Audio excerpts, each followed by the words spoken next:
what's the significance of the American pressure to remove the settlements and the West Bank occupation? What do you think the perception is on both sides? Well, on the Israeli side and on the Arab side. On the Israeli side, the perception is that the United States is completely misreading the problem, because it is making a moral equivalence between Israelis who are building homes and Arabs who are blowing them up. And that is obscene.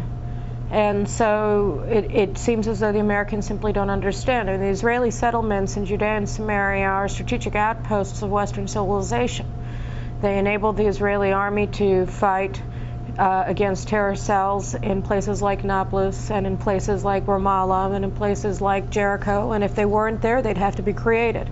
So it's a lack of strategic understanding, and it's also a prejudice on the Americans' part that they apparently think that there are certain parts of the world where Jews should simply be barred from living because they're Jewish, and this is a policy that the Americans would never follow anywhere else, and so it's seen as bigoted.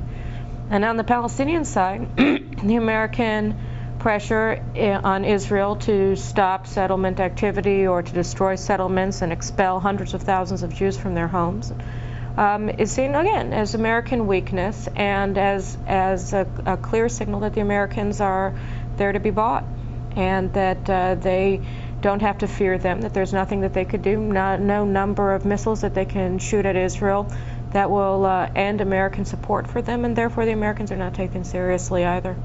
Do you think Israel's in a special category of American ally, unlike Australia and Canada? I think it's perceived as such, and I think that also explains a lot of the neurotic behavior on the part of the Israelis, that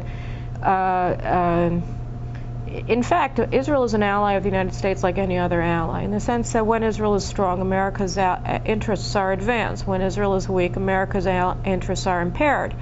If Australia was weak, then the United States would suffer the consequences of losing such a vital ally in such an important area of the world. And the same is true of Israel, but unfortunately it isn't considered as such. Israel is rarely referred to as an ally by American policymakers. Rather, it's referred to as a friend, which is a meaningless term because, of course, South Vietnam was also a friend of the United States, and it wasn't stood by when it was overrun by the North Vietnamese in 1975.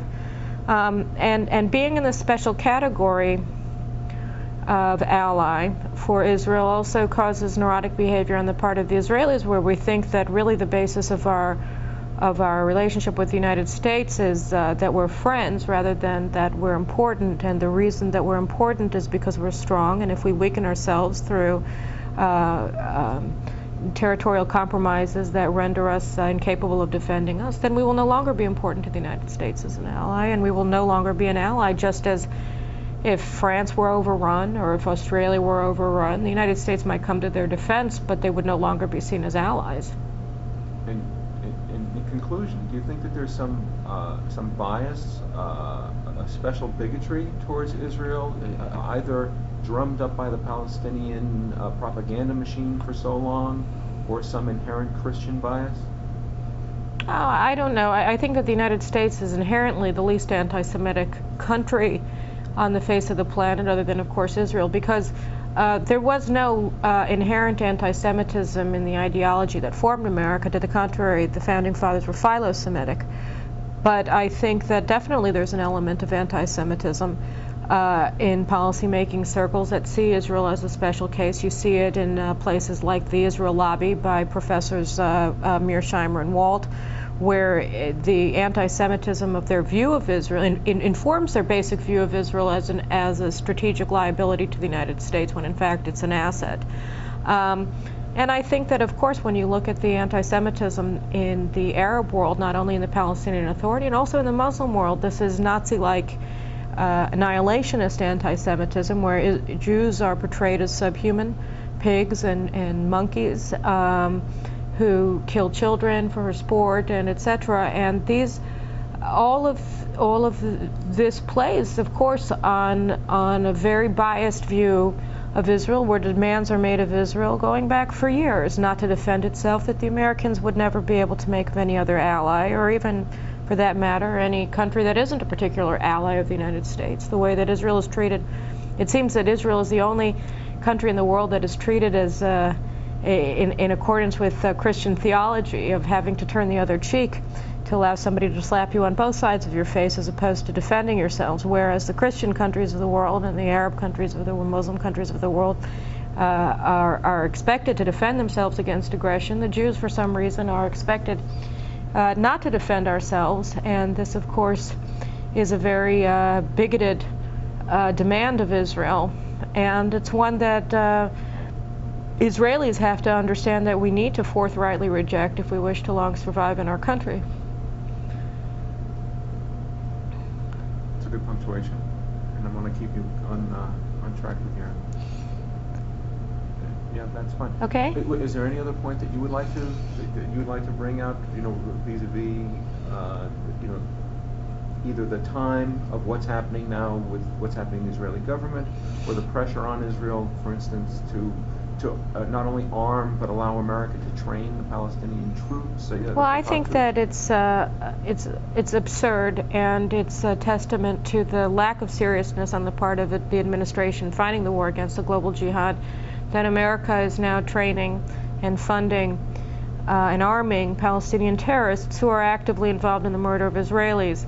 The United States keeps saying that Abbas's security forces and the Palestinian Authority have to be strengthened, but indeed the latest lethal attacks against Israelis in Judea and Samaria, which 3 Israelis have been killed over the past month and a half, were all carried out by the same security forces that the American government is training, that the American taxpayers are funding and arming. And this is antithetical to American interests on the most basic level. Why the Americans would want to be training terrorists to murder Israelis is obviously crazy. And I think that the problem is that the Americans have really gone out on a limb on this Palestinian statehood mistake, to the point where everything that they do to advance it simply harms America's interests and America's moral standing, for that matter, more and more. And of course endangers Israel. But without statehood, what should Israel do? What could the Palestinians do? The Palestinians have a de facto state in Gaza, and they've turned it into the largest terror training base on earth. So any Palestinian state today, given the addiction to jihad of Palestinian society, it is the most pro-jihad society on the face of the planet, would be a terrorist state. And so what may happen in the next generation is something we'll deal with then, but in this generation there's absolutely no cause to advance Palestinian statehood, because doing so simply means that you are enabling a terrorist state to be established in the heart of the Levant, which of course is inimical to America's national security interests. Do you think the State Department has it wrong then in assuming that the obstacle to Saudi stability is the eradication of the thorn in the Muslim world's eye of Israel? That's the Saudi monarchy's problem from their constituents? I think that's absurd, you know. And if the problem with the Saudi Arabians was something that happens 800 kilometers away from Saudi Arabia, then that, you know, most Jews aren't even allowed into Saudi Arabia. What do they care? They don't care. I mean, this is ridiculous to say that Saudis are bent into a religious rage because Jews are living in mobile homes on hilltops in Samaria is absurd. I mean, what do they care? That's ridiculous. It means that we're ignoring all the pathologies inside of their own society, blaming it on something that's completely irrelevant. I don't know any problem that's ever been solved that way, and I can't imagine that the Saudi Arabian problem with the United States would be solved that way either.